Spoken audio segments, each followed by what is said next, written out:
Iris, sandali. Anong ginawa mo? Dito sa papel na to. Ang importante, makaalis kami dito, Marcos. Hayaan mo kami. Halika. Bakit saka pupunta? Hindi kayo pwedeng umalis. At bakit hindi, ha? Hindi kayo pwedeng umalis sa anak ko. Kailangan mag-usap tayo. Pag-usapan natin to. Nay, sandali lang po. Pakiusap po. Kakausapin ko lang po si tatay. Huwag po tayo umalis, Nay. Si Ate Princess. Bakit ang kulit-kulit yung dalawa, ha? Halika na, umalis na tayo. Anak, halika na, umalis na tayo. Nay, Sandali, sandali lang sandali. po. Sandali Diba? lang po. Mag-usap tayo. Nakikiusap ko sa'yo. Huwag kayong umalis. Para ano, ha? Para makasama mo ang anak mo? Marcos, itinaguyod kong mag-isa ang anak ko. Mag-isa! Pero hindi ko alam na nabuntis ka.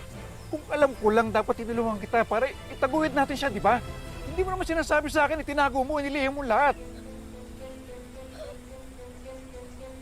Kapal ang mukha mo.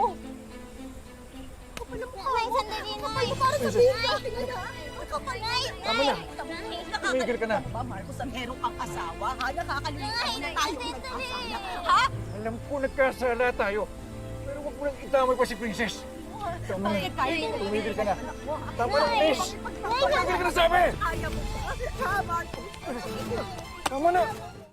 Tama na. Tumigil ka na. Nay, naman ako. Nay. Tama na sabi. Nay! Tama na naman po!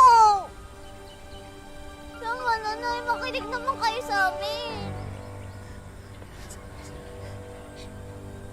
Eh, nagsinungaling na nga po kayo sa akin, di ba?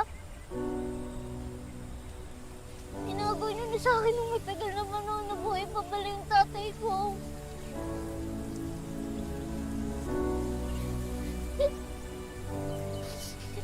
Lagi niyo sinasabi sa akin na gusto niyo akong maging masaya.